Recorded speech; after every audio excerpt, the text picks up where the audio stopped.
At a family dinner, my daughter-in-law threw a wine glass straight at my head because I wouldn't let her parents take over my house. "Mom, you're being ridiculous," my son shouted. "You have 3 empty bedrooms," he screamed. I just smiled, grabbed my purse and walked out. Blood was running down my face, but I didn't panic. I sent one text. It worked perfectly. "Mom, you're being ridiculous." My son Tyler was yelling now, his face red, veins visible in his neck. "You have 3 empty bedrooms." 3. I stood in my living room holding my ground, watching my only child transform into someone I barely recognized. Across from me, his wife Megan was on her feet too, her face flushed with wine or rage or both. Before we continue, I want to thank you for joining me in sharing these stories of strength and survival. If you believe in protecting yourself from family manipulation, please consider subscribing. It's free and helps reach others who need to hear this. Now let's see how this unfolds. "This is unbelievable," she said, her voice climbing higher. "You're going to let my parents be homeless? When you have all this space just sitting here empty?" "They're not homeless," I said calmly. "And this is my house." My answer is no. It was Thanksgiving Day. I'd spent 2 days cooking Tyler's childhood favorites, setting the table with Michael's mother's good china, trying to create one more family holiday in the house where my husband died 4 years ago. My twin granddaughters, Sophia and Olivia, were on the couch pretending to watch TV, but I could see their little bodies tensing up, sensing the danger in the room even if they couldn't understand it yet. "You know what your problem is, Linda?" Megan's hand was shaking as she picked up her wine glass. "You're selfish. Utterly selfish. Michael's been gone 4 years and you're still playing the grieving widow in your big empty house, acting like you're too good to help family." Something inside me went very still. "I think you need to leave now." "You're a cruel old woman," Megan said, and then she threw the wine glass directly at my head. I felt the impact before the pain registered. Heavy crystal connecting with my left temple with a sickening crack. Warm liquid streaming down my face. The room tilting slightly. Sophia started crying. Tyler shouted Megan's name but didn't move toward me. I touched my temple. My fingers came away bright red with blood. And I smiled. Because hidden cameras in my living room had just recorded everything. Because my attorney Catherine had prepared me for exactly this moment. Because this wasn't a disaster. This was the traps springing shut on the people who'd been trying to steal my house for months. But to understand how I got here, standing in my own home with blood running down my face, about to press assault charges against my daughter-in-law, you need to know what happened 2 months before when my bank called about a very suspicious transaction. It was a Tuesday morning in late September. I was still in my bathrobe, drinking coffee from the mug Michael bought me 20 years ago, the one that says, "World's Best Wife," in faded letters. The phone rang with a number I didn't recognize, official looking, the kind that usually means bad news. "Mrs. Harper? This is the Fraud Detection Department at First National Bank. We've flagged some unusual activity on your savings account." My coffee went cold in my hand. Unusual activity. Those words carry weight when you're 61 years old, living alone, managing the life savings you and your deceased husband spent 30 years building together. The woman on the phone was professional, reading from what was probably a script. Someone had attempted to transfer $15,000 from my savings account at 11:47 p.m. the previous night. The transaction failed because their fraud detection system caught it, but whoever tried had gotten far enough into my account to be deeply concerning. "They correctly answered 3 security questions," she explained. "Your husband's mother's maiden name. The street you lived on during college. Your first dog's name." I felt something shift in my chest, something cold and sharp. "Can you tell me where the attempt came from?" There was typing on her end. A pause that lasted 3 seconds too long. "The IP address traces to Cary, North Carolina. Does that mean anything to you?" "Cary. Where my son Tyler lives. Where he and Megan have been raising Sophia and Olivia in a townhouse they constantly describe as suffocating and way too small for a family of 4. I thanked the woman, confirmed I hadn't authorized any transfer, and asked her to email me all the details. Then I sat at my kitchen table for 2 hours straight, staring at that fraud alert, watching morning sunlight creep across the hardwood floors Michael and I had refinished ourselves back in 1998. "My name is Linda Harper. I'm 61 years old and I've been learning how to live alone for 4 years now, ever since Michael collapsed in our front yard while mowing the lawn on a Saturday morning in June. One moment he was out there in his old Duke t-shirt pushing the mower in those neat diagonal lines he always insisted on, and the next moment he was on the ground clutching his chest. I ran outside barefoot. I held him while we waited for the ambulance. He died in my arms before the paramedics arrived, looking up at me with this expression of complete surprise, like he couldn't believe his story was ending this way. The silence that followed felt like drowning. Our 4-bedroom colonial in Raleigh, the house we bought in 1995 for $185,000, stretching our budget until we were terrified, suddenly became enormous and hollow. Every room echoed with emptiness. Every creak of the floorboards reminded me I was alone. The neighborhood changed around me while I stayed frozen in grief. What used to be modest middle-class families became an enclave of tech money and research Triangle Park executives. Our neighbors now drive Range Rovers and Teslas. They renovate their kitchens for amounts that make my stomach turn. Property values exploded. Our house is now worth $1.8 million according to the last appraisal, a number that seems surreal and vaguely obscene. People ask why I don't sell, why I don't downsize into something more appropriate for a widow living alone. My grief support group leader, Patricia, says I'm stuck in the past and need to create new memories in a new space. But they don't understand. This house holds everything that still matters. The kitchen where Michael taught me his mother's cornbread stuffing recipe, the one he made every Thanksgiving. The living room where we watched Tyler grow from a toddler taking his first steps to a teenager getting ready for prom to a man bringing home the woman he wanted to marry. The bedroom where Michael died, where I still sleep on my side of the mattress even though there's no reason anymore to leave half of it empty. The rose garden Michael planted in the backyard the year Tyler was born. I tend those roses every Sunday morning like it's a religious ritual. I prune them, water them, talk to them like Michael can somehow hear me through the soil and the roots and whatever exists beyond this life. This isn't being stuck. This is making a conscious choice about what I refuse to lose. I already lost Michael. I'm not losing the house that still smells like him in certain rooms, that still creaks in the exact places where he used to walk. Tyler is 34 now. He works in medical device sales, traveling throughout the Southeast to pitch surgical equipment to hospitals. He makes good money, drives a new Audi, lives in what should be a comfortable life. He married Megan 5 years ago in a wedding that cost more than our first car. I remember watching her during the ceremony. Her smile looked genuine then, full of love and hope. But about 6 months after the wedding, that warmth disappeared whenever she looked at me. Now her smiles are tight and performative, like she's tolerating an obligation rather than enjoying family time. They have twin daughters, Sophia and Olivia, who turned 7 last month. Those girls are the only part of Tyler's life that still feels connected to the son I raised. When they visit, maybe twice a month, sometimes less, they run to me with construction paper drawings and stories about school. They ask if Grandpa's roses are blooming. They want to see the tree fort Michael built in the backyard before he died. They're innocent and pure in a way their parents stopped being years ago. Tyler spends those visits half present, constantly checking his phone, responding to work emails, making small talk that feels scripted and hollow. Megan makes pointed comments about my house. Must be nice having all this space just for yourself, she said during their last visit, walking through my dining room with an expression I couldn't quite read. We're basically on top of each other in our place. I can't even think straight with how cramped it is. At the time I thought she was just venting, making conversation, sharing normal frustrations about family life in a townhouse. Looking back now, I realize those visits weren't about family connection at all. They were reconnaissance.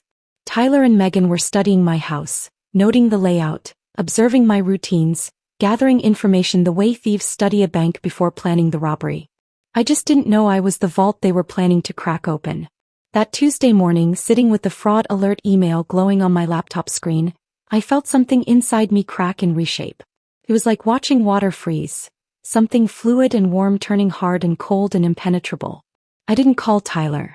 Every maternal instinct screamed to pick up the phone, to give him a chance to explain, to believe there must be some reasonable explanation for why his IP address showed up on an attempted theft from my bank account. But some deeper wisdom held me back. Showing my hand too early would just make them more careful, more sophisticated in whatever they were planning next. Instead I called Catherine Brennan. Catherine is an estate attorney I met 3 years ago at the grief support group Patricia runs every Thursday evening at the community center. Catherine's husband died suddenly at 52, and before his funeral was even finished, his adult children from his first marriage appeared with a lawyer, contesting his will and questioning Catherine's mental competence. She told me that story over coffee after one of our group meetings, her voice flat and exhausted from fighting battles she never asked for. People reveal who they really are when money's involved, she'd said, stirring her coffee with slow, methodical movements. Family loyalty evaporates faster than you'd believe. Document everything, Linda. Trust no one when inheritance is on the table. We met the next morning at a Panera Bread near her downtown office. I brought my laptop, printed copies of the fraud alert, the bank's documentation of the failed transfer attempt. I showed her the timing, 11:47 p.m. on a Monday night, just hours after Tyler had visited for Sunday dinner, just after I'd left him alone in Michael's old office while I went to the kitchen to check on the pie in the oven. Catherine read through everything twice, her reading glasses perched on her nose, her expression growing darker with each page. When she finally looked up, she didn't look surprised. She looked resigned, like she'd seen this exact pattern unfold dozens of times before with other families, other children, other desperate plans. They're testing your defenses, she said quietly. This wasn't the real theft attempt. This was practice. They're learning your security protocols, figuring out what works and what gets flagged, gathering information for a bigger move. Next time they'll be smarter. Next time they'll find a way around the fraud detection. What do I do? My voice came out smaller than I intended. Catherine looked at me across the table with eyes that held both sympathy and steel. We build a trap. A documented, ironclad, legally unassailable trap. And then we let them walk right into it. That's how it started. 2 months of preparation, of building defenses, of waiting for Tyler and Megan to reveal their true intentions. And now, on Thanksgiving Day, with blood streaming down my face from where my daughter-in-law just threw a wine glass at my head, I was finally seeing the trap spring shut. Catherine's first move was brilliant and humbling in equal measure. The morning after our Panera meeting, she called me at 7 a.m. I need you to see a geriatric neuropsychologist as soon as possible. Today, if we can manage it. A neuropsychologist? Catherine, I'm not losing my mind. I know that. But if Tyler and Megan are planning what I think they're planning, their next step after failed financial manipulation will be to claim you're mentally incompetent. They'll say you're showing signs of dementia, that you can't manage your own affairs, that you need a guardian to protect you from yourself. And once they get guardianship, Linda, they control everything. Your house, your money, your medical decisions. Everything. My hands went cold around the phone. Can they actually do that? If they can convince a judge you're cognitively impaired? Absolutely. I've seen it happen dozens of times. Adult children swoop in with concerns about mom's forgetfulness, dad's confusion, and before you know it, the parent is declared incompetent and loses all autonomy. We need ironclad medical proof that your mind is sharp, documented before any confrontation happens. She'd already made the appointment. Dr. Rebecca Lawson's office was in a medical building near Duke Hospital, 3rd floor, 2 p.m. that same afternoon. Dr. Lawson was younger than I expected, maybe early 40s, with kind eyes and a calm demeanor that immediately put me at ease. Her office was comfortable, filled with plants and soft lighting, nothing clinical or intimidating about it. Catherine explained the situation. Dr. Lawson said, gesturing for me to sit in a chair across from her desk. You're not here because anyone thinks you have cognitive problems. You're here because we need to establish a baseline, create documentation that protects you legally. For the next 2 hours, she put me through a battery of tests I hadn't encountered since college. Memory exercises where she'd read me lists of words and ask me to recall them 5 minutes later.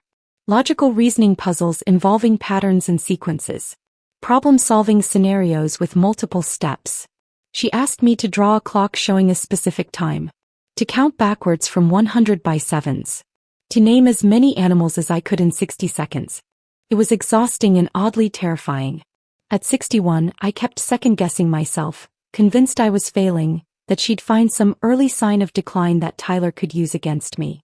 When I stumbled over a particularly complex math problem, I felt panic rising in my throat. But Dr. Lawson just smiled. You're doing fine, Linda. These tests are designed to be challenging. She also asked detailed questions about my daily life. How I managed my finances. I showed her my checkbook register, neat and balanced to the penny. What my routines looked like. I described my morning coffee ritual, my Sunday rose garden maintenance, my Thursday grief support group meetings. Who my social connections were. I named friends from the group, neighbors I chatted with, the woman at the grocery store who always saved the best tomatoes for me. When we finished, Dr. Lawson reviewed her notes and looked up at me with an expression of genuine warmth. Linda, your cognitive function is not just normal for your age. It's well above average. Your memory is excellent. Your reasoning skills are sharp. Your executive function shows no impairment whatsoever. If anyone tries to claim you're mentally incompetent, this evaluation will shut that down immediately. I felt tears prick my eyes. Thank you. I'm going to write up a comprehensive report with all the test results and I'll have it notarized. Catherine will make sure it's filed properly with witnesses who have no connection to your family. This is your shield, Linda. Anyone who challenges your competence will have to overcome medical evidence that says otherwise. Catherine met me at a coffee shop an hour later to review the report. She read through it twice, nodding with satisfaction. This is exactly what we needed. Memory, reasoning, decision-making, all documented as excellent. If Tyler tries to claim you're declining, we have proof from before any conflict that you were completely sharp. The second step felt even more serious. Catherine brought in another attorney, Gerald Hoffman, who specialized in what he called contest-proof estate planning. We met in his office downtown, a place with mahogany furniture and law books lining every wall. Your current will is standard, Gerald explained, spreading my documents across his conference table. But standard doesn't protect against determined family members who want to challenge it. We need to rebuild this with specific protective language.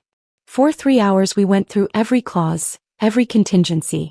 Tyler remained a beneficiary. I wasn't ready to cut my only son out completely, some stubborn part of me still hoping I was wrong about his intentions. But the conditions we added made any manipulation pointless. If Tyler contested the will for any reason, he'd get nothing. If he claimed I was incompetent or under undue influence when I signed it, he'd be completely disinherited. If he tried to access my assets before my death through legal maneuvering, the same consequences would apply. We also created separate education trusts for Sophia and Olivia, each worth $200,000, managed by an independent trustee Catherine recommended.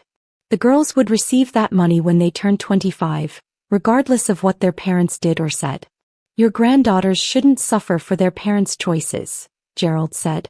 This protects them while also protecting you. Catherine made me read the entire revised will 3 times out loud, ensuring I understood every word, every consequence, every protection we'd built in.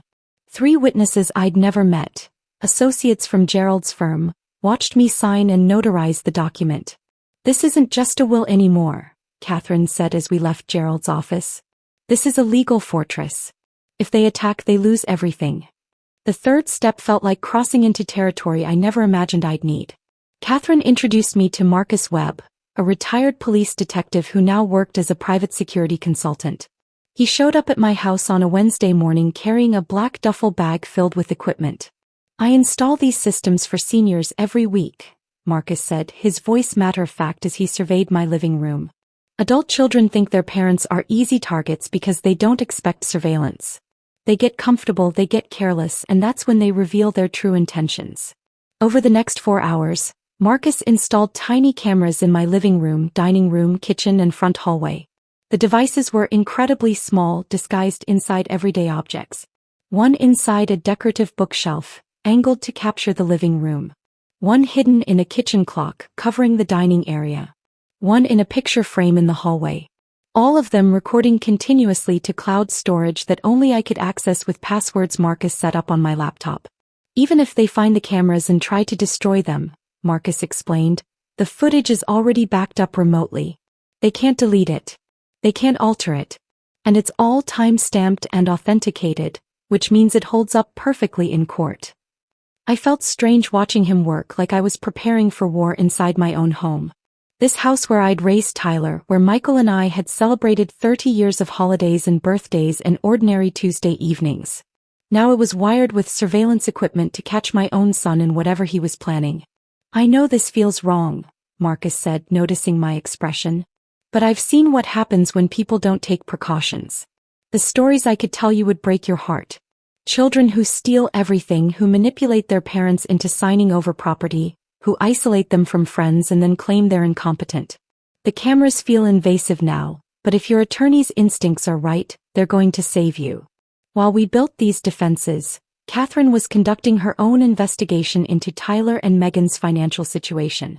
She had contacts who could access public records, credit reports, property filings, everything legal but thorough.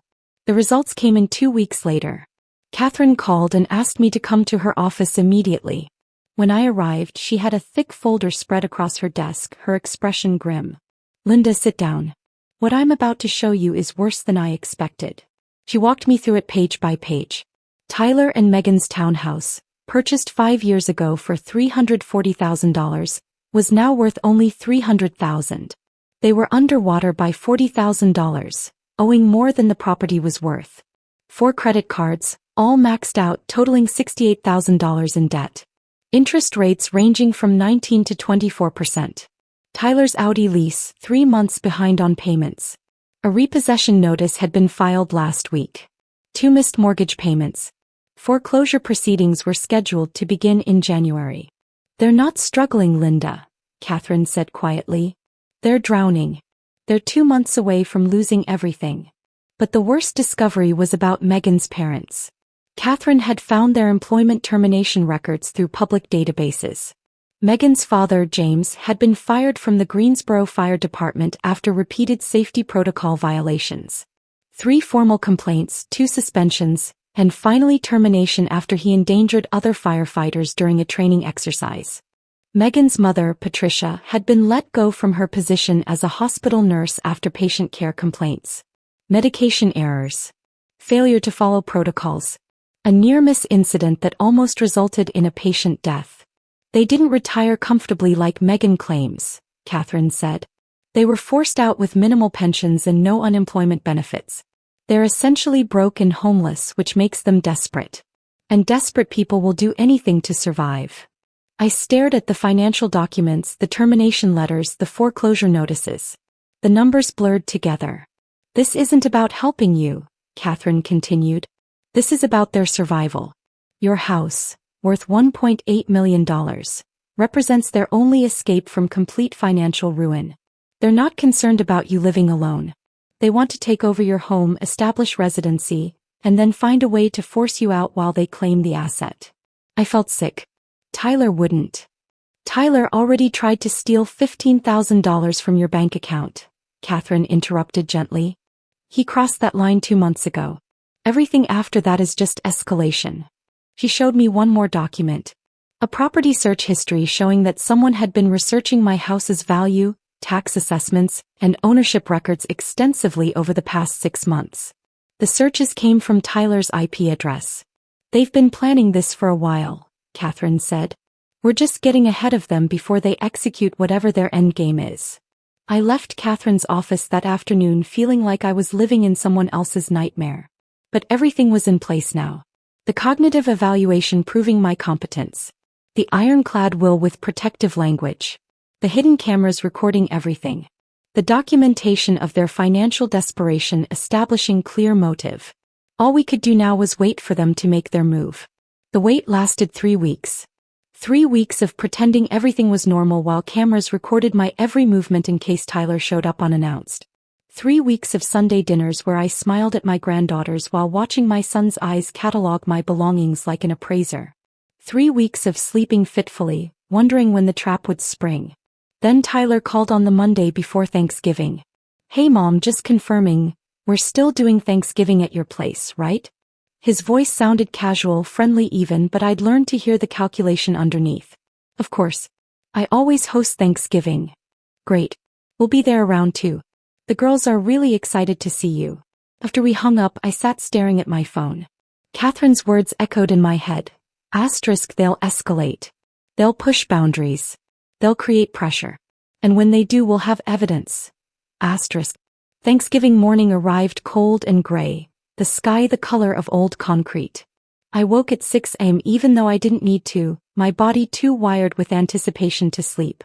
I made coffee in Michael's old mug and stood at the kitchen window watching the neighborhood wake up. My neighbor's teenage son was already setting up folding tables in their garage for their family gathering. Normal people having a normal holiday. I started cooking at 7. Herb roasted turkey with sage butter, the recipe Michael's mother had taught me 40 years ago. I rubbed the butter under the skin with hands that trembled slightly, remembering every Thanksgiving Michael had carved this same bird at this same table. His secret cornbread stuffing with sausage and apples. I diced the ingredients with precise, mechanical movements. Sweet potato casserole with marshmallow topping, Tyler's favorite since he was 5 years old and would eat 3 servings before touching any other food. The house filled with smells that used to mean love and safety and family. Now they felt like bait in a trap I'd helped set. I kept glancing at the bookshelf in the living room where Marcus had hidden the camera inside a decorative clock. You couldn't see it unless you knew exactly where to look. The one in the kitchen was disguised inside the wall clock above the sink. Every angle covered. Every word that would be spoken today would be recorded and backed up to cloud storage before the turkey was even carved. My phone buzzed around 10 a.m. Catherine, remember, stay calm no matter what happens. Let them talk. Let them show themselves. The cameras will do the rest. I'll have my phone on all day. I set the dining room table with Michael's mother's china, the delicate pieces with the blue cornflower pattern that had survived 3 generations. The good silverware that only came out for holidays. Cloth napkins I'd ironed that morning. Everything perfect, everything normal, everything a performance.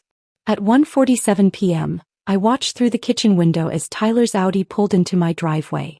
The same car that was 3 months behind on lease payments according to Catherine's investigation. The status symbol of a life financed entirely on credit and desperation. Tyler got out first, then walked around to help the girls out of their car seats. Sophia and Olivia tumbled out in matching burgundy dresses, clutching construction paper turkeys they'd obviously made at school. Megan emerged last, moving with careful precision in high heels that were impractical for anything except making an impression. She was carrying a wine bottle that even from a distance looked expensive. I opened the door before they could ring the bell. Happy Thanksgiving. Sophia and Olivia ran to me immediately, wrapping their small arms around my waist. Grandma, we made turkeys at school. Mine has 17 feathers. Sophia held up her artwork proudly. It's beautiful, sweetheart. Both of them are. Did you use your handprints? Yeah. Mrs. Patterson helped us trace them and then we got to color them with whatever colors we wanted. I did rainbow. Olivia did purple because purple is her favorite. The girls chattered on about school and their upcoming winter concert and the new playground equipment while Tyler approached with a hug that felt stiff and performative, like he was embracing a business associate instead of his mother. House looks great, Mom. Thank you. Come in, come in. It's cold out there. Megan stepped forward with her air kiss that barely grazed my cheek, bringing with her a cloud of perfume that made my eyes water. Linda, thank you so much for having us. This wine is extraordinary, $1.20 a bottle. It's from Napa, this tiny vineyard that only produces a few hundred cases a year. She set it on my kitchen counter with a little flourish, like she was planting a flag. I recognized the gesture now for what it was, claiming territory, establishing dominance, setting the stage for whatever performance was about to unfold. You didn't have to bring anything, I said automatically. Oh, I insist. Family should celebrate properly. We settled into the living room while the turkey finished its final hour in the oven. This was normally when we'd make small talk, when the girls would show me their latest drawings, when Tyler would complain mildly about traffic or work. Normal family gathering rhythms. But today something felt immediately wrong. Tyler wasn't on his phone. He was focused, present, sitting forward on the couch with his hands clasped between his knees. Megan sat beside him in the same posture, and every few seconds they'd exchange these deliberate glances, like actors confirming their cues. The girls were playing with small toys on the floor, but I could see Sophia's shoulders were tense. She kept looking up at her parents with an expression I couldn't quite read, worry maybe, or confusion about why the adults were acting strange. So Mom, Tyler began, and immediately I recognized his sales voice. The smooth, practiced tone he used when pitching surgical equipment to hospital administrators. Megan and I have been discussing your living situation. Kept my face neutral, my voice casual. My living situation? This house. He gestured around the room. It's really too much for one person to handle. The maintenance, the yard work, just the daily management of this much space. I manage perfectly well. I have a cleaning service twice a month, lawn care every week. The house is paid off. I'm comfortable. Megan leaned forward, her face arranging itself into an expression of concern that looked rehearsed in front of a mirror. But Linda, you're alone here. What if you fall and no one finds you for hours? What if there's a medical emergency in the middle of the night? We worry about you constantly. I almost laughed at the transparency of the lie. They hadn't worried about me at all until they needed something from me. I have my Apple Watch with fall detection, I said. And my neighbors check on me regularly. Mrs. Patterson next door and I have coffee every Wednesday. Tyler and Megan exchanged another glance, longer this time, and I could see them recalibrating their approach. Here's the thing, Mom, Tyler continued. Megan's parents, you remember Jim and Patricia, they just retired last month. Her dad's pension from the fire department, her mom's retirement from the hospital. They sold their place in Greensboro, but the market here is brutal right now. Everything's overpriced and they're staying in a hotel burning through their savings. The lies were so smooth, so practiced. I knew from Catherine's investigation that Jim and Patricia hadn't retired, they'd been fired. That they had minimal pensions and no savings left to burn through. But I let Tyler keep talking. We thought, Megan jumped in, her voice climbing with manufactured enthusiasm, what if my parents moved in here temporarily? Just until they find something permanent. 6 months, maybe a year at most. They'd pay you rent, help with maintenance, keep you company. My mom was an ER nurse for 30 years. She'd be amazing if you had any medical issues. She was setting up the guardianship play. Get the in-laws established in my house, position them as my caretakers, then use that as evidence I couldn't live independently. I looked at Tyler, really looked at him, and saw a stranger wearing my son's face. No. The single word landed like a stone in water. Megan's smile fractured at the edges. No. Just like that. You won't even consider it. I don't need to consider it. This is my home. I'm not interested in having roommates, temporary or otherwise. I value my privacy and my independence.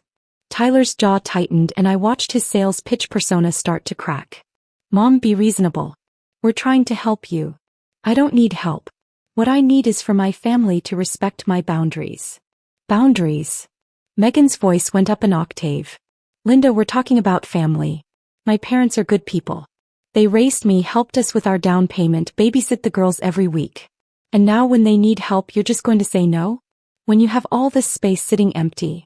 It's not empty. I live here. You live here alone. Megan was standing now, her face flushed. Michael's been gone 4 years. When are you going to stop playing the grieving widow and think about someone besides yourself? That word, widow, was designed to wound, and it did. But I channeled Catherine's voice in my head. Stay calm. Let them show you who they are. The cameras are recording. I am thinking about myself, I said quietly. This is my home. My decision. And my answer is no. Tyler stood too, dropping any pretense of patience. Mom, you're being ridiculous. Absolutely ridiculous. You have 3 empty bedrooms. 3. What are you even doing with them? Storing Michael's old golf clubs? Keeping a shrine? Tyler, that's enough. No, it's not enough. He was yelling now, his face red, veins visible in his neck. From the corner of my eye I saw Sophia's face crumple, tears starting to form. Do you have any idea what our mortgage costs? What childcare runs us every month? We're drowning, Mom. Drowning. And you're sitting here in a $2 million house acting like we're asking you to donate a kidney. Megan grabbed her wine glass, her hand shaking. You're being selfish, Linda. Utterly selfish. My parents gave up everything for their kids. And you can't even share a little space? When you're already alone in this massive house. I said no. You know what? Megan's voice had gone cold and sharp. You're not just selfish. You're cruel. You're a cruel old woman who's going to die alone in this house because you care more about your precious privacy than your own family. I stood up and my voice came out colder than I'd ever heard it. I think you need to leave now. And that's when Megan threw the wine glass directly at my head. The wine glass, heavy Waterford crystal that Michael's parents had given us as a wedding gift 36 years ago, flew through the air with shocking velocity. I watched it come toward me in what felt like slow motion but was probably less than a second. Then it connected with my left temple with a sound I'll never forget. A dull, wet crack followed by the musical tinkle of shattering glass. The impact registered before the pain. I felt the blow, felt my head snap slightly to the side from the force, felt warm liquid immediately streaming down my face.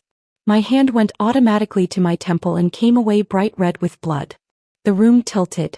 I gripped the back of Michael's armchair to steady myself. Everything came into sharp focus. Sophia crying, a high-pitched wail of pure terror. Olivia frozen on the floor with her mouth open, her construction paper turkey forgotten in her lap. Megan standing with her hands still extended, her face cycling rapidly through emotions. Rage, shock, dawning horror as she realized what she'd just done. Tyler shouted, "Megan!" But he didn't move toward me. He didn't ask if I was okay. He turned immediately to his wife, reaching for her arm, trying to comfort her while she started crying. In that single moment I saw exactly where his loyalties lay. I touched my temple again. Blood was flowing freely now, soaking my fingers, dripping onto the collar of my cream blouse. The cut throbbed with each heartbeat. Wine mixed with blood on my skin, staining everything it touched.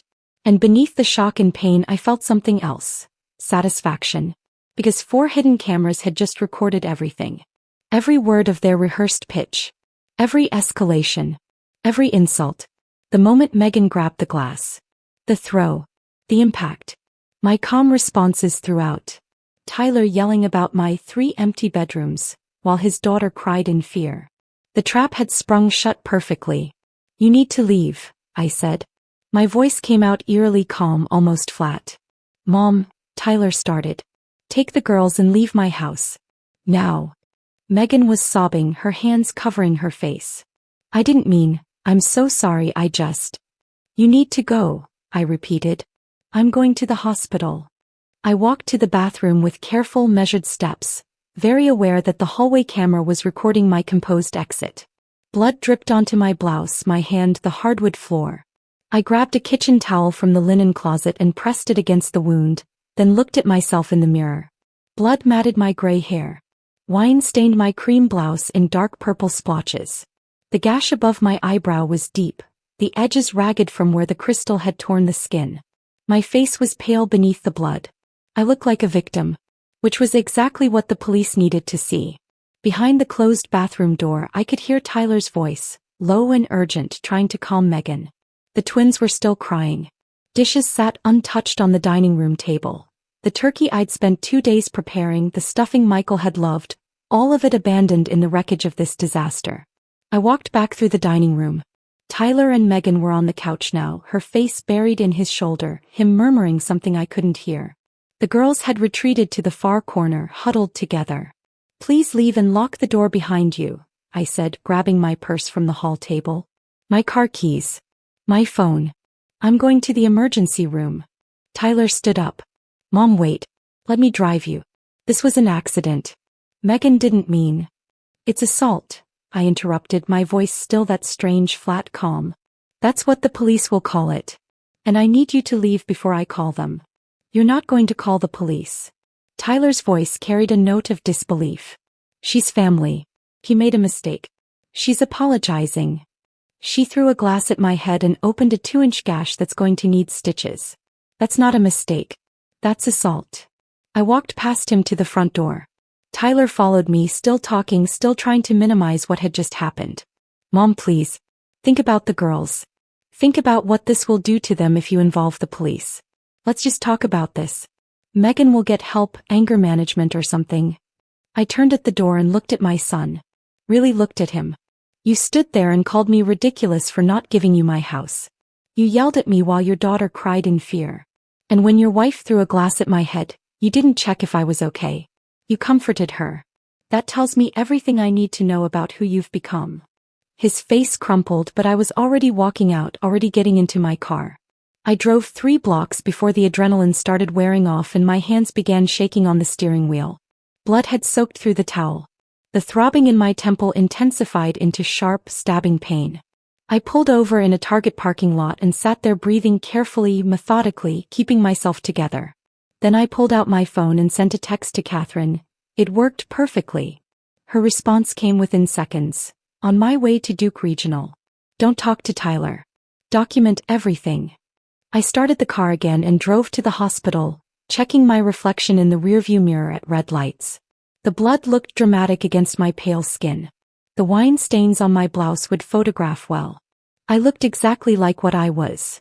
An elderly woman who'd been assaulted by her own family. Duke Regional Medical Center's emergency room was surprisingly manageable for Thanksgiving afternoon. Most people were still at home with their families, not yet dealing with the usual holiday injuries. A triage nurse took one look at my temple and immediately escalated my intake. How did this happen? She asked, gently examining the wound. My daughter-in-law threw a wine glass at my head during Thanksgiving dinner. Her eyes widened slightly, but her professional composure held. Hey, let's get you taken care of. I sat in the waiting room for maybe 15 minutes, pressing the blood-soaked towel to my head, when Catherine burst through the entrance doors. She was in jeans and a casual sweater, her hair pulled back in a ponytail. Clearly she'd been pulled away from her own family gathering. She saw me and her expression hardened into something fierce. Show me. I pulled back the towel. The bleeding had slowed but hadn't stopped. The wound looked ugly, the edges ragged and gaping. Tell me everything, Catherine said, sitting down beside me and pulling out her phone. Every word. Every action. Exact sequence of events. I recounted the entire dinner. The way Tyler and Megan had sat on the couch like presenters at a business meeting. The rehearsed pitch about my living situation. Their coordinated tag teaming. Tyler's escalation into yelling about my 3 empty bedrooms. Megan's insults about me playing widow. The moment she grabbed the glass. The throw. Catherine took notes with rapid precision, asking clarifying questions. Who said what first? When exactly did Tyler start yelling? What were Megan's exact words before she threw the glass? She called me a cruel old woman who was going to die alone. Catherine's jaw tightened. And Tyler. He yelled at her name after she threw it. But he didn't come to me. He went to comfort her. Good. That's important for the statement. Catherine looked up from her phone. Linda, I need to ask you directly. Do you want to press charges? I didn't hesitate. Yes. And I want a restraining order. Catherine nodded once, decisive. I'll call Durham County Sheriff right now. Given your age, you're 61. This isn't just simple assault. North Carolina law has specific statutes for assault on a person over 60 by a family member. This is elder abuse, Linda. It's a serious felony. A felony? For throwing a glass. For assault with a deadly weapon causing serious injury to an elderly person by a family member. That glass was a weapon. Your injury required medical treatment. You're over 60. She's family. All those factors elevate the severity. Within 30 minutes, 2 sheriff's deputies arrived at the emergency room. The younger one was male, maybe late 20s, with short cropped hair and a professional demeanor. The senior deputy was a woman in her 50s with gray-streaked hair pulled back in a tight bun and eyes that looked kind but had probably seen every form of human cruelty imaginable. They introduced themselves, Deputy James Martinez and Sergeant Alan Kozlowski, and asked if we could speak somewhere private. A nurse directed us to a small consultation room off the main ER corridor. Sergeant Kozlowski pulled out a small recording device. Mrs. Harper, we're going to document your statement. Take your time. Tell us everything that happened and we'll ask clarifying questions as needed. For the 3rd time that afternoon I recounted Thanksgiving dinner. But this time I was more detailed, more specific. The deputies listened with focused attention, Sergeant Kozlowski taking written notes while the recorder captured my voice. When I mentioned the failed bank transfer attempt from 2 months earlier, Tyler's attempt to steal $15,000 using my personal security information, both deputies' expressions sharpened. Ma'am, have you filed a report about that incident? Deputy Martinez asked. Not yet. But I have all the documentation from my bank. We'll need to see that, Sergeant Kozlowski said. Financial exploitation combined with physical assault. That's a pattern we see frequently in elder abuse cases. This wasn't just a family argument that got out of hand. This was escalation from an ongoing situation. They asked Catherine for her contact information, took copies of the bank fraud alerts on her phone, and then asked permission to photograph my injury. Sergeant Kozlowski took photos from multiple angles with a professional camera, Close-ups of the gash, wider shots showing my blood-stained blouse, my wine-soaked collar, the exhaustion and stress visible in my face. "We're going to bag your blouse as evidence," Deputy Martinez said. "Do you have something else to wear?" A nurse brought me hospital scrubs. I changed in the bathroom, carefully peeling off the ruined blouse. Looking at it, the wine stains, the blood, the physical evidence of what my daughter-in-law had done, made something crack inside my chest. This was really happening. My family had really tried to destroy me. When I emerged, Sergeant Kozlowski was speaking quietly with Catherine. She turned to me with an expression of professional compassion. "Mrs. Harper, we're going to contact your son and daughter-in-law tonight for statements. Based on what you've told us and the evidence we've documented, we'll be filing assault charges against Megan. Given the circumstances, this will likely be charged as assault with a deadly weapon causing serious injury. That's a Class E felony in North Carolina." "What happens next?" I asked. "She'll be arrested probably tomorrow morning. She'll be processed, arraigned, and a judge will set bond. You can request an emergency protective order, which I strongly recommend. We'll include that in our report." After they left, a doctor finally came to examine my wound. He was young, probably a resident, with gentle hands and a calm bedside manner. "This is going to need stitches," he said, cleaning the area with antiseptic that stung sharply. 6, maybe 7. "It's deep but clean. Should heal well, though you'll have a scar." As he worked, threading the needle through my skin with careful precision, I thought about that scar. How I'd see it every day for the rest of my life. How it would be a permanent reminder of the day my son chose his drowning marriage over his own mother. The day I finally stopped making excuses for family and started protecting myself instead. The doctor finished, applied a bandage, and handed me care instructions and a prescription for antibiotics. Catherine drove me home. My house was dark and empty when we pulled into the driveway. Part of me had expected Tyler to be waiting on the porch, but the street was quiet, just the distant sounds of other families finishing their Thanksgiving celebrations. "Let's check the footage," Catherine said. We went straight to my office, a small room at the back of the house that used to be Michael's workspace. His desk was still here, the one he'd refinished from a yard sale find 30 years ago. I'd kept it exactly as he'd left it, though now my laptop sat where his accounting ledgers used to be. I pulled up the cloud storage system Marcus had set up, my fingers trembling slightly as I entered the password. Catherine pulled a chair close beside me, her reading glasses perched on her nose. "Start from when they arrived," she said quietly. I clicked on the living room camera feed and dragged the timeline back to 1:47 p.m. The screen showed my empty living room, then Tyler appearing in the doorframe, followed by the girls, then Megan. We watched in silence as the afternoon unfolded from 4 different angles. The living room camera captured everything with brutal clarity. Tyler and Megan settling onto the couch, their postures identical, both leaning forward, both with this rehearsed intensity. Every few seconds they'd make eye contact, these deliberate glances that looked like actors checking their cues. The girls playing on the floor, gradually getting quieter, their small bodies tensing as they sensed something wrong. "Look at that," Catherine said, pausing the footage. "See how synchronized they are. That's not spontaneous concern. That's a practiced presentation." He was right. Watching it from this remove, with the shock and adrenaline worn off, the choreography was obvious. The way Megan would speak, then Tyler would build on what she said. The way they'd pass the conversation back and forth like a relay race. They'd rehearsed this, probably multiple times, refining their pitch until it sounded natural. We switched to the dining room camera angle, watching the escalation. Megan standing up, her voice climbing. Tyler joining her, his sales persona cracking into genuine anger. And me, sitting in Michael's chair, my voice calm and level throughout. My face composed. My hands steady. "You look completely rational," Catherine observed. "Even when they're yelling, you're measured and calm. That's crucial, Linda. It shows you weren't the aggressor. You weren't emotional or out of control. You were simply maintaining boundaries." The kitchen camera showed Megan grabbing the wine glass.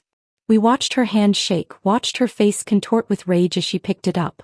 Catherine replayed that section 3 times, watching the exact moment when Megan's anger transformed into action. "Premeditated," Catherine muttered. It wasn't a reflexive throw. She picked up the glass, held it for 2 full seconds while she was yelling, then made the decision to throw it. "That's intentional assault," not heat of the moment reaction. Then we switched to the hallway camera with the wide angle that captured the living room, dining room and front entrance all at once. This was the angle that showed everything. The glass flew through the frame in slow motion. I could see the wine sloshing inside the crystal as it tumbled through the air. The impact against my temple. My head snapping slightly to the side. Blood immediately visible. The glass shattering, pieces falling onto the carpet. Sophia's scream was loud enough that the audio peaked and distorted slightly. But what made my chest tighten was what came next. Tyler didn't move toward me. He turned to Megan, reached for her, pulled her into a hug while she started sobbing. The girls were crying in the corner. And I stood there, touched my bleeding temple, walked calmly to the bathroom.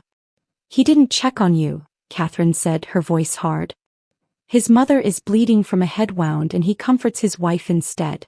That tells a jury everything they need to know about his priorities." We watched the rest. My composed exit, my quiet statement that they needed to leave, Tyler following me to the door, still making excuses for Megan. All of it captured in perfect clarity with timestamps and audio that would hold up in any court. "This is extraordinary evidence," Catherine said finally. "Clear video, multiple angles, clear audio, no ambiguity whatsoever. You look rational and in control throughout. They look rehearsed and then unhinged. A prosecutor's dream."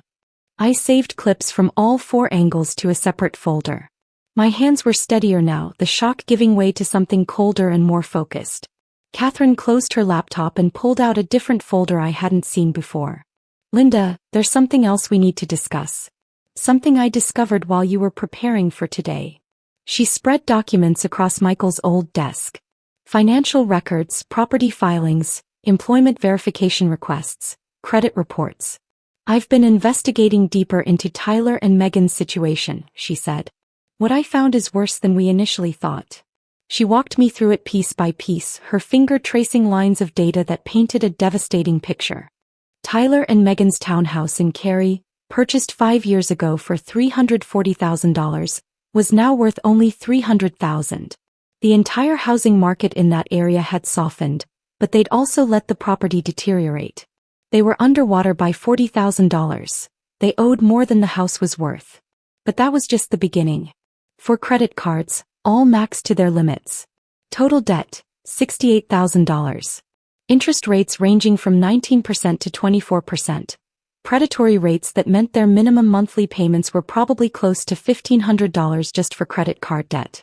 Tyler's Audi lease, the car I'd seen in my driveway just hours ago, was 3 months behind on payments. A repossession notice had been filed last week. He was probably days away from having the car seized. "They've missed 2 mortgage payments," Catherine said, pointing to another document. "Foreclosure proceedings are scheduled to start in January. They have maybe 60 days before they lose the townhouse entirely." The numbers swam in front of my eyes. How had Tyler let things get this bad? But Catherine wasn't finished. She pulled out employment records. Official documents she must have obtained through legal channels I didn't want to know about. "Megan's parents," she said. "She told you they retired, right? That they sold their house in Greensboro and were just looking for something in the area?" I nodded.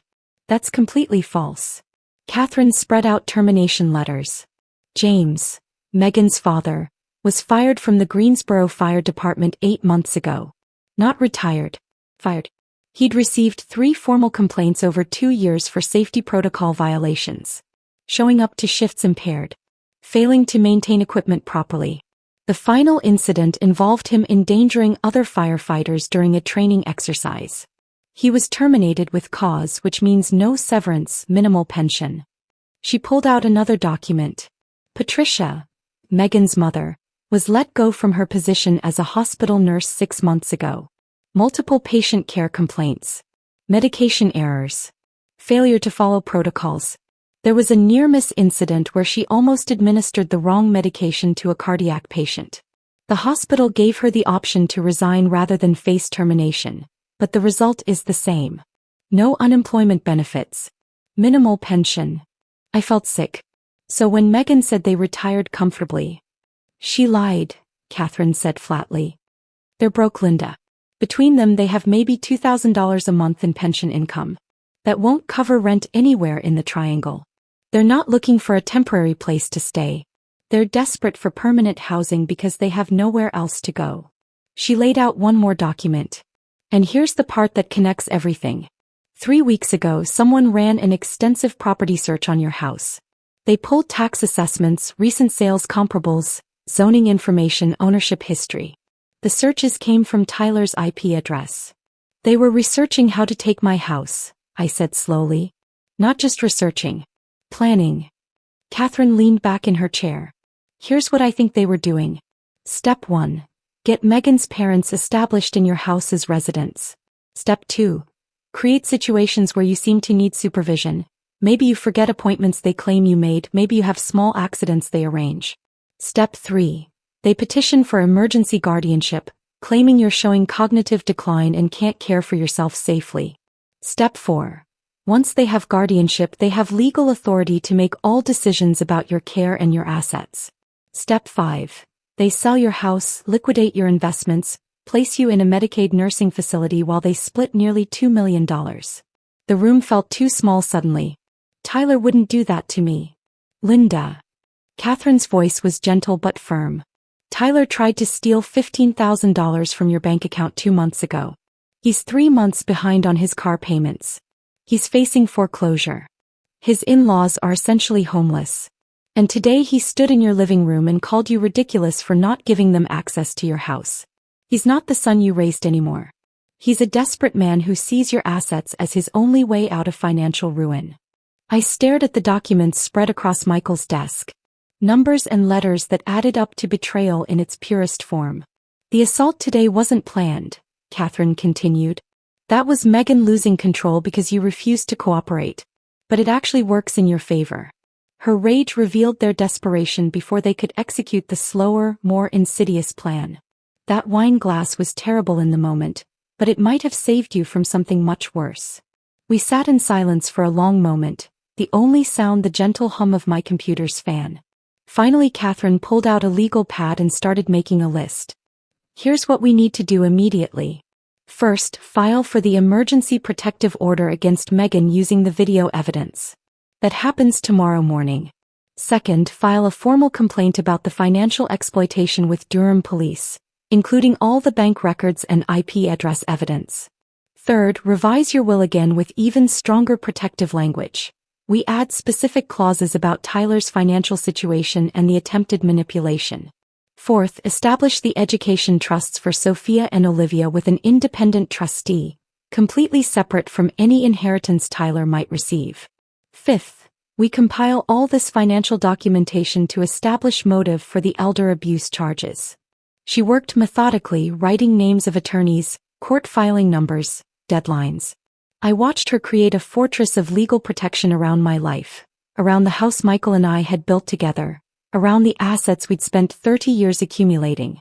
They're going to panic when Megan gets arrested, Catherine warned, looking up from her notes.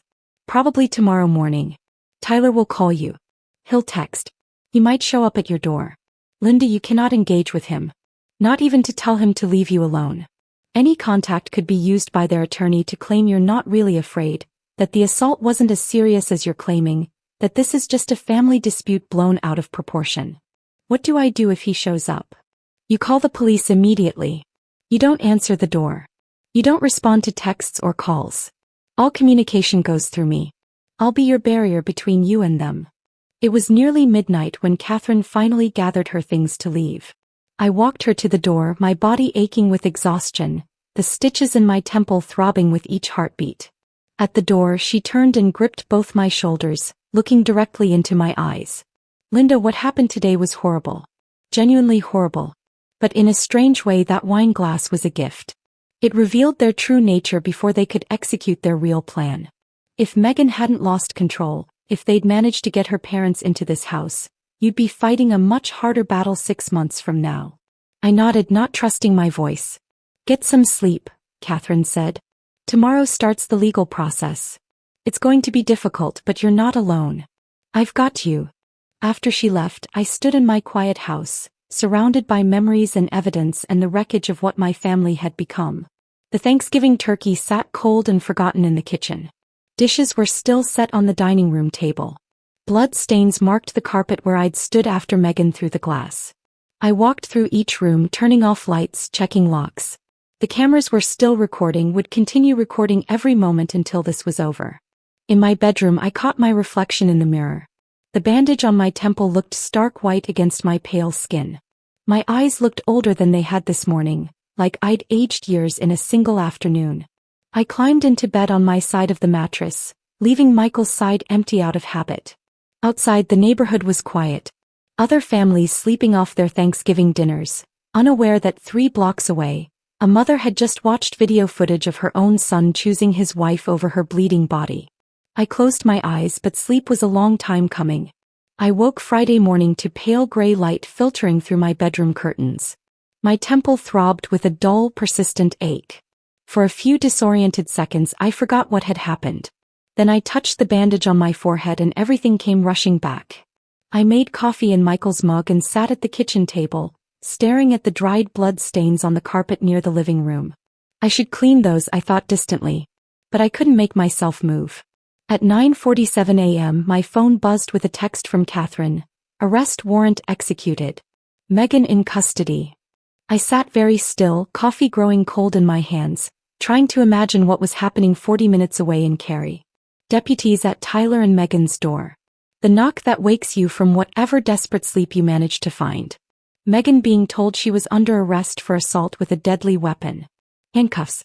The walk to the patrol car while neighbors watched from windows. Were the twins there? Did Sophia and Olivia watch their mother being taken away by police? Part of me felt sick at the thought. Part of me felt something darker. A grim satisfaction that justice was happening, that consequences were real, that Megan couldn't throw a glass at someone's head and simply apologize her way out of it. My phone rang at 10:23 a.m. Tyler's name on the screen. I stared at it, watched it ring through to voicemail. Listened to the notification chime that he'd left a message. I didn't listen to it. The phone rang again at 10:31. Tyler. Voicemail. 10:45. Tyler. Voicemail. 11:02. Tyler. Voicemail. By noon I'd stopped counting. My phone buzzed constantly, the screen lighting up with his name over and over like an accusation. I turned the ringer off and put the phone face down on the counter. Catherine called at 1:15 p.m. How are you holding up? Tyler's been calling all morning. I know. He's called my office 26 times since 10 a.m. I haven't answered. Neither should you. I haven't. Good. There was a pause, then Catherine's voice softened slightly. Linda, I know this is hard. He's your son. But any contact right now could be used against you. Their attorney, and they will get an attorney, will argue that if you were really afraid of them, you wouldn't be taking their calls. That the assault wasn't serious. That this is just a family dispute you're weaponizing. I understand. Megan posted bond about an hour ago. $15,000. Tyler probably maxed out another credit card or borrowed from someone. She's out, but she's under conditions. No contact with you, surrender of passport, promise to appear for all court dates. After we hung up, I checked my phone. 17 missed calls. All Tyler. 3 voicemails I wouldn't listen to. 2 text messages. The first, Mom, please pick up. We need to talk about this. Megan didn't mean to hurt you. She's devastated. The girls are scared. Please. The second, I can't believe you're doing this to our family. I set the phone down and walked away. At 3:30 p.m. Catherine texted again. Protective order granted. Judge Martinez reviewed footage and signed immediately. Megan cannot come within 500 feet of you or your property. Violation means immediate arrest. I should have felt relief. Instead I felt hollow. My daughter-in-law couldn't come near me. My son was calling desperately, trying to bridge a chasm that was widening with each unanswered ring. My granddaughters were somewhere being told things about Grandma that would shape how they remembered me forever. By the time I went to bed Friday night, Tyler had called 43 times. Catherine's office had counted. None of the calls were answered. I fell asleep with my phone on silent, the screen dark, the notifications piling up like stones. Saturday morning I woke with purpose. Catherine had scheduled an appointment at Durham Police Department headquarters for 10 a.m. I dressed carefully, conservative blouse, slacks, minimal jewelry. I wanted to look competent, credible, like a woman who knew her own mind and could be trusted.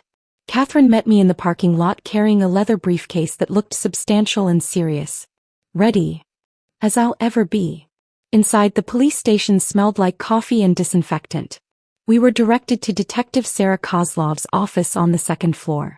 She was a woman in her late 50s with iron-gray hair pulled back in a neat bun and eyes that looked kind but had probably seen every variation of human cruelty. "Mrs. Harper, Ms. Brennan, please sit." Detective Kozlov gestured to 2 chairs across from her desk. "I've reviewed the preliminary assault report from Thanksgiving. I understand you're here to file an additional complaint regarding financial exploitation." "Yes," Catherine said, pulling documents from her briefcase. "Over the past 3 months, Mrs. Harper's son Tyler made multiple attempts to access her bank accounts without authorization, using personal information only family members would know. For the next hour we walked Detective Kozlov through everything. The initial fraud alert from the bank. The IP address tracing to Tyler's townhouse. The timeline showing the access attempts correlated exactly with Tyler's visits to my house. The security questions. Michael's mother's maiden name, our College Street address, our first dog's name. Information Tyler had gathered over years of family dinners and holiday celebrations. Detective Kozlov took notes, her expression growing darker as we progressed. "Financial exploitation of vulnerable adults is one of the fastest-growing crimes in North Carolina," she said. "Most victims are over 60. Most perpetrators are family members. The fact that this escalated to physical violence suggests they were getting desperate. They're facing foreclosure," Catherine added. 2 months from losing their home. Significant credit card debt. The financial pressure was mounting. Detective Kozlov nodded slowly. "That tracks with what we see. Financial desperation plus family access equals exploitation. I'm opening a formal investigation today. We'll subpoena the bank records, get the full history of access attempts. Mrs. Harper, I want you to understand this will take time. Financial crimes are complex to prosecute, especially when family relationships are involved." "I understand," I said.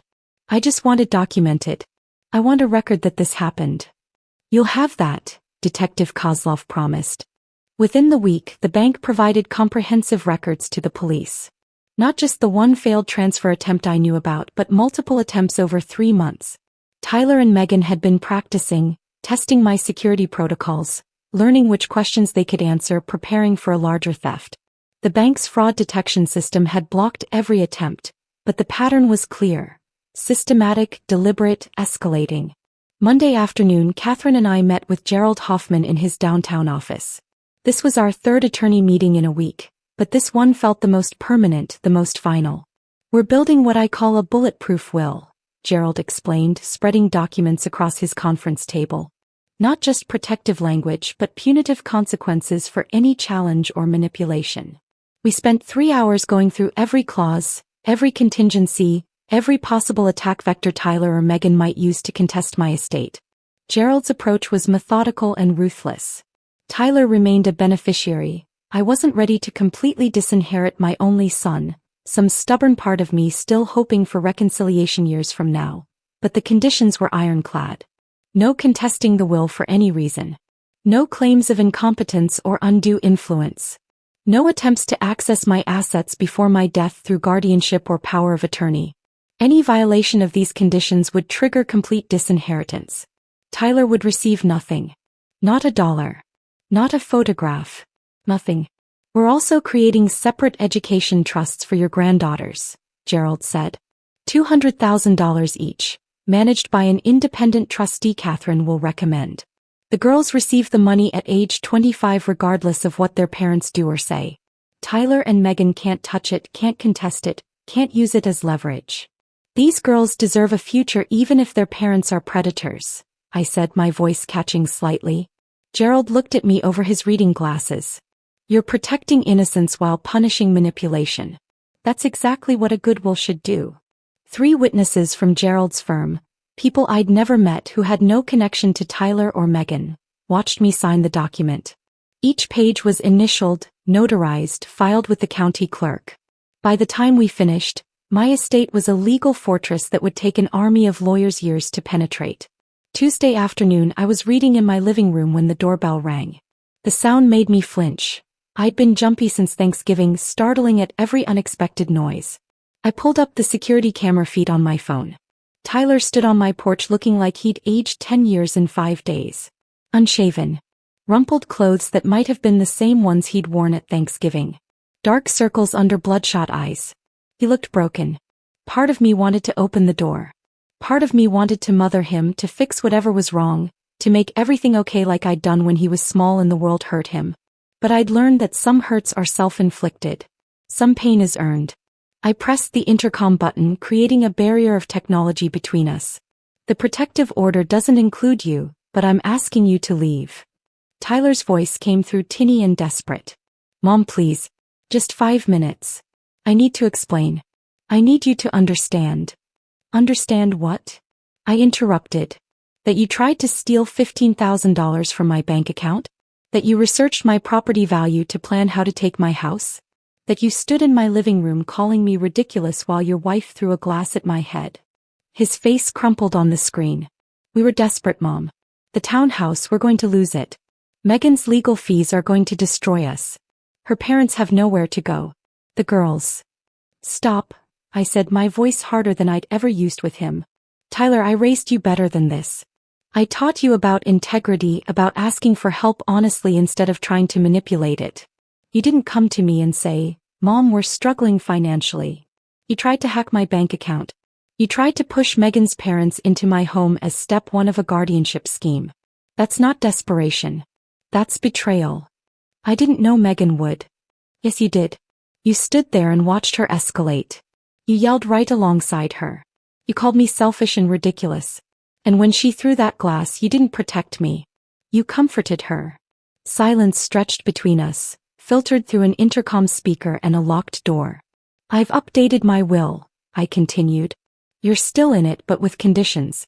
Any attempt to contest it, any claim that I'm incompetent, any legal maneuvering to access my assets before I die, you get nothing.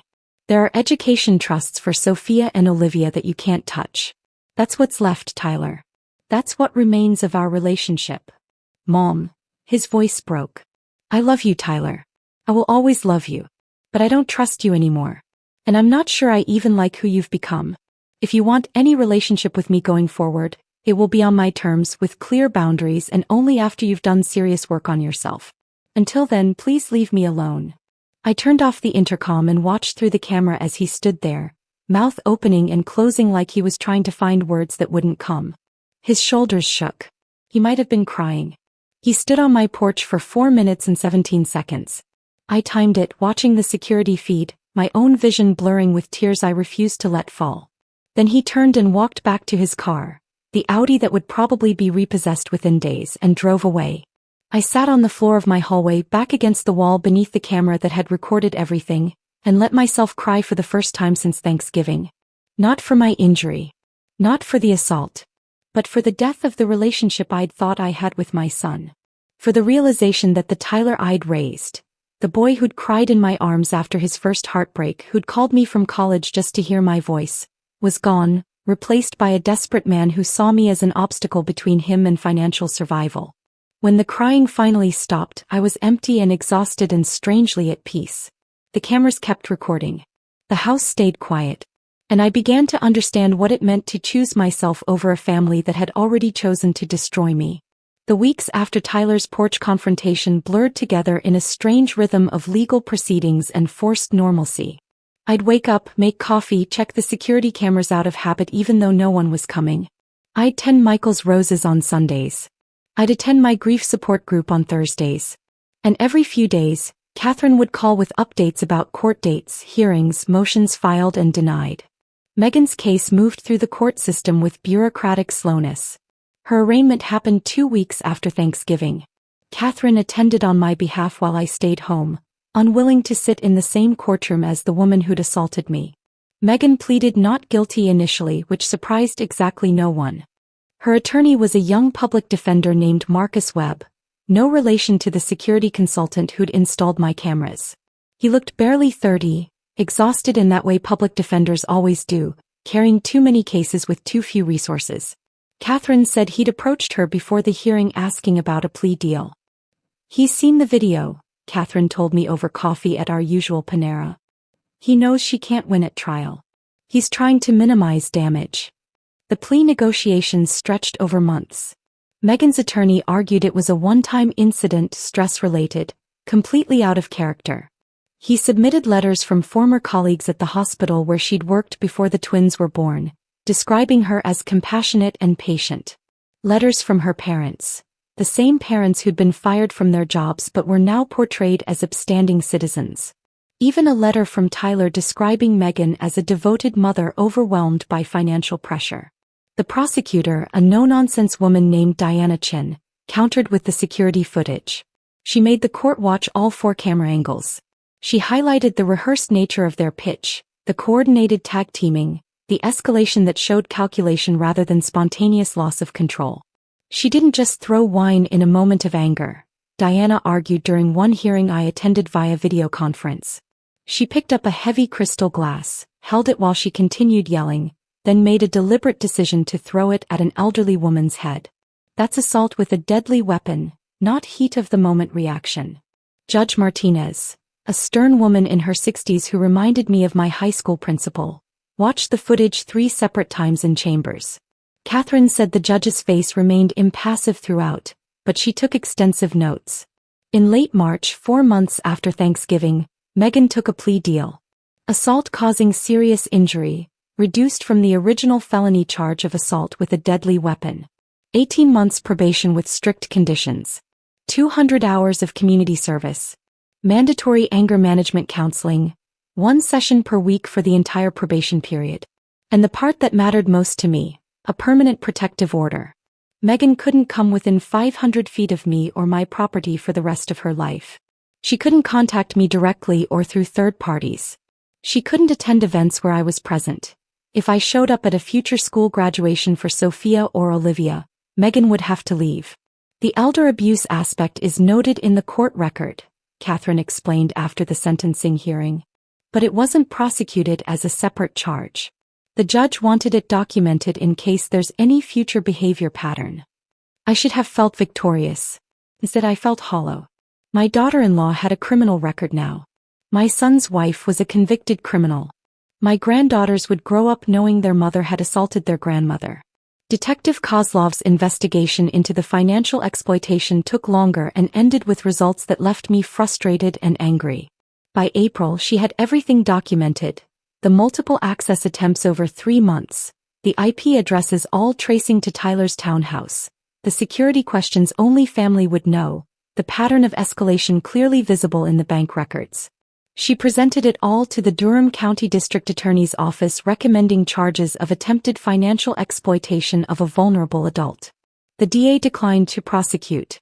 Given the family relationship and the fact that no funds were actually stolen, the assistant DA explained during a phone call Catherine put on speaker in her office, "We don't feel criminal charges are warranted at this time. These cases are extremely difficult to prosecute. Juries are sympathetic to family financial struggles, and without actual theft occurring, we'd likely lose at trial." Catherine's face went red. He attempted theft multiple times. That's a crime regardless of whether he succeeded. That's like saying attempted murder doesn't count because the victim didn't die. I understand your frustration, Ms. Brennan, but our office has to allocate resources strategically. We're pursuing the assault case vigorously. The financial matter is better handled through civil remedies and banking protocols. After the call ended, Catherine sat fuming in her office chair. This is exactly the problem with elder abuse prosecution. Juries see adult children struggling financially and think, well, the parent has money, why shouldn't they help? They don't recognize it as theft. But if the legal system wouldn't punish Tyler, the banking system did. My bank permanently flagged his information in my security protocols. They created additional authentication requirements for any account changes. Now I needed to appear in person with 2 forms of ID for any significant transactions. They assigned my accounts to a special monitoring status where any unusual activity would trigger immediate manual review. Tyler could never access my money again. The digital fortress Catherine and I had built was complete, even if the criminal one had gaps. We file all the investigation records anyway, Catherine said, organizing documents into a thick folder. If he ever tries anything again, Any financial manipulation, any guardianship petition, any legal action. We have established pattern of predatory behavior documented in official police reports. This isn't a win, Linda, but it's protection. The letter started in February, a month after Tyler's confrontation at my door. The first arrived in a plain white envelope with Tyler's return address in Cary. Handwritten, not typed. His handwriting looked shakier than I remembered. Mom, I'm so sorry. I know saying it doesn't change anything, but I need you to know I never meant for any of this to happen. Megan was under so much stress. The townhouse, her parents, the girls. I should have protected you. I should have stopped her before things escalated. I failed as a son. I'm sorry. I read it once, sitting at my kitchen table with coffee growing cold. Then I filed it in a folder I labeled Tyler, Evidence, and put it in my office filing cabinet. The second letter came a week later, longer, more detailed. Mom, I need you to understand what we were facing. The mortgage was 3 months behind. They were going to foreclose. We were going to lose everything. The house, our credit, the stability the girls need. Megan's parents really were desperate. I thought if they could just stay with you temporarily, it would give us breathing room to figure things out. I never wanted to take your house. I just wanted help. That one I read twice, analyzing the language. The way he framed their plan as help, rather than manipulation. The way he positioned their financial crisis as my problem to solve. I filed it with the first letter. Over 7 months, 10 more letters arrived. Some were weeks apart. Some came in clusters. 3 letters in 5 days, like Tyler was spiraling and writing was his only outlet. Letter 3 justified the bank access attempts. I was just trying to check on your finances to make sure you were okay, to see if you needed help managing things. Letters 4 and 5 were purely apologetic again, describing Megan's stress, their marriage counseling, their efforts to rebuild. Letter 6 included photos of Sophia and Olivia at their school's spring concert, with a note. The girls miss you so much. They ask about you constantly. They don't understand why Grandma won't see them anymore. That one landed like a knife between my ribs. I stared at the photos, the twins in matching dresses holding recorders, smiling at the camera, and felt grief so acute it was physical. But I didn't respond. Because using the girls as emotional leverage was manipulation, and I recognized it now. Letters 7 and 8 turned subtly accusatory. I can't believe you'd destroy our family over one mistake. Megan was having a breakdown. He's getting help now. Anger management, therapy, everything. You're choosing your house and your pride over your own son and granddaughters. Letter 9 was short. Mom, please. Just talk to me. 5 minutes. That's all I'm asking. Letters 10 and 11 arrived in June, 7 months after Thanksgiving. By then Tyler's tone had shifted to something approaching acceptance. I know you're not going to respond. I know I destroyed your trust. But I need you to know I love you. I'll always love you. And if you ever decide you want to talk, I'm here. I read each letter once, filed it in the folder, and never wrote back. Because words on paper were easy. Tyler could craft apologies, explain circumstances, frame desperation as justification. But I remembered the reality. The calculation in his eyes during Thanksgiving dinner, the sales pitch he and Megan had rehearsed, the way he'd comforted his wife instead of checking on his bleeding mother. Words meant nothing compared to those memories. While Tyler sent letters I wouldn't answer, I was slowly rebuilding the life they tried to steal. 7 months after Thanksgiving, on a Saturday morning in early June, I stood in Michael's home office and made a decision I'd been avoiding for 4 years. The room had remained exactly as he'd left it. His golf magazines stacked on the corner of the desk. His reading glasses on the windowsill catching morning light. His favorite cardigan, navy blue with worn elbows, hanging on the desk chair like he'd just stepped out for a moment and would be back any second. I'd been preserving it like a shrine. Like keeping everything frozen meant Michael wasn't really gone. But he was gone. Had been gone for 4 years. And I was still here, still living, still breathing, still capable of creating something new. I started with the magazines. Recycled them, every single one. The reading glasses I packed carefully and donated to the Lions Club. The cardigan I held for a long moment, breathing in the faint scent that might have been Michael or might have been my imagination, then folded it gently and added it to the donation box. His golf clubs, the expensive set he'd saved for 3 years to buy, I donated to a youth program that taught underserved kids. Michael would have liked that. By afternoon the office was empty. Just the desk and the chair and the blank walls and the window overlooking the backyard where Michael's roses still bloomed every summer. I bought watercolor supplies at an art store near Cameron Village. Easel, paper, brushes, a beginner set of paints and tubes with colors I couldn't name. The young woman who helped me was patient and enthusiastic, probably assuming I was a grandmother trying a new hobby. She was right, I suppose. That's exactly what I was. I painted badly at first. Clumsy landscapes that looked like a child's work. Still lives of fruit that resembled colorful blobs more than apples and oranges. But it felt like breathing after holding my breath for years. Every Sunday morning I painted while coffee cooled on the desk beside me. I joined the widows support group Patricia ran, the one I'd been attending sporadically but never fully engaging with. Met Janet, a retired English professor who'd lost her husband 2 years ago and had a laugh that sounded like music. We started having coffee after meetings, then lunch on Tuesdays, then planning a road trip through the Blue Ridge Parkway for August. Catherine and I transitioned from attorney-client to actual friends. She invited me to her daughter's wedding in May, and I sat in the church watching a family celebrate without manipulation or hidden agendas and cried happy tears that had nothing to do with my own life. My investments were performing well. The house continued appreciating, now worth over $2 million according to the latest assessment. I was comfortable, secure, insulated from the financial desperation that had driven Tyler and Megan to destruction. And slowly, carefully I was learning what it meant to choose myself. To protect my peace. To recognize that loving someone doesn't mean sacrificing yourself on the altar of their dysfunction. The cameras kept recording. The lock stayed strong. The will remained ironclad. And I was finally, tentatively learning how to live again. The mail arrived on a Tuesday afternoon in late August, 8 months after Thanksgiving.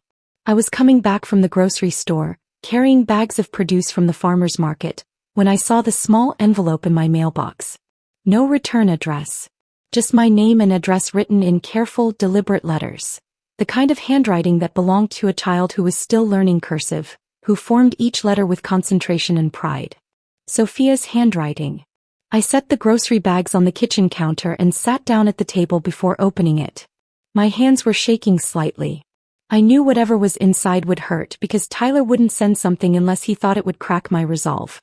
Inside was a birthday card, the cheap kind you buy at the grocery store with generic flowers on the front. But what made my chest tighten was what Sophia had drawn inside. A crayon picture of 3 people standing in front of a house. Me, recognizable by my gray hair drawn in silver crayon. 2 smaller figures labeled Sophia and Olivia in careful letters. The house behind us had a bright red door and flowers in the yard. Michael's roses probably, though they were drawn as simple circles in various colors. Hearts floated in the sky around us. A yellow sun with rays like a child's drawing, simple and pure. At the bottom, in purple crayon with some letters backwards, I miss you, Grandma. Love, Sophia and Olivia. I sat at that kitchen table and cried for 2 solid hours. The kind of crying that comes from somewhere deep in your chest, that shakes your shoulders and leaves your throat raw. The kind of crying that empties you out and leaves you hollow and exhausted. I looked at that drawing and saw all the birthdays I'd miss. All the school plays and soccer games and first days of school. All the moments when Sophia and Olivia would look for me in the audience and I wouldn't be there. But I didn't call Tyler. Because beneath the grief, beneath the aching loss, I recognized exactly what this was. Emotional leverage. Tyler had stood over Sophia while she drew this, probably helping her spell the words, coaching her on what to say. He'd put it in an envelope with no return address so it would seem spontaneous and innocent, like the girls had done this all on their own out of pure love for their grandmother. The manipulation never ends. It just gets more sophisticated. It uses sweeter weapons. I put the card in the folder with Tyler's 11 letters, filed it under evidence, and forced myself to finish putting away groceries. The next day was Wednesday, my regular lunch day with Catherine. We met at the Panera where we'd first strategized my defense 8 months ago, a place that had become familiar and comfortable. I brought the card with me. Catherine read it slowly, her reading glasses perched on her nose, her expression carefully neutral. When she finished, she set it down on the table between us and was quiet for a long moment. "That's one of the cruelest things they could do," she said finally. "Using those girls as emotional hostages." "I know." My voice came out rough. "I know what it is. But knowing doesn't make it hurt less." Catherine reached across the table and squeezed my hand. Linda, let me remind you of something we discussed at the very beginning. When Sophia and Olivia turn 18, they'll be legal adults. They can contact you directly. Tyler won't be able to stop them. That's 11 years away. The math felt crushing. They're 7 now. By the time they're 18, they won't even remember me. Maybe. Maybe not. Catherine leaned back in her chair. But when that time comes, you can have coffee with them. You can show them everything. The security footage, the court documents, the bank fraud attempts, Tyler's letters. You can explain what happened from your perspective, not filtered through whatever story Tyler's been telling them. They'll understand or they won't. But at least they'll hear the truth. And if they don't believe me, then they'll still have $200,000 each waiting for them in education trusts that Tyler can't touch. A gift from a grandmother they may not remember, but who loved them enough to protect their futures even when it meant protecting herself from their parents. I looked at the card lying on the table between us. Sophia's careful lettering. The crayon hearts. The house with the red door. 8 more years, I said. The twins would be 15 when I turned 70. 18 when I was 73. I'll be almost 70 by the time I can see them again. You'll be 69, Catherine corrected gently. Still healthy, still sharp, still living in your home on your own terms. And those girls will be old enough to hear complicated truths without Tyler manipulating how they interpret them. He was right. I knew she was right. But the grief didn't care about logic or strategy or long-term planning. The grief just wanted to hold my granddaughters again. I'm keeping the card, I said.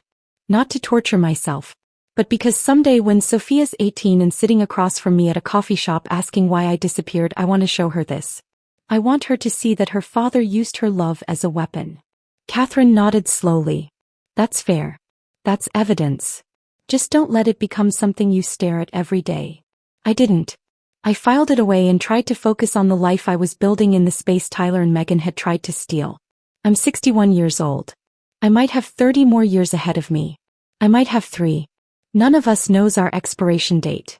Michael certainly didn't when he went out to mow the lawn that June morning 4 years ago. But however many years I have left, I'm living them deliberately. Intentionally. On my own terms. My financial advisor called last week with the quarterly investment report.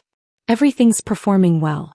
Between Michael's life insurance, my retirement accounts, and the house appreciation, I'm more than comfortable for whatever life I have remaining.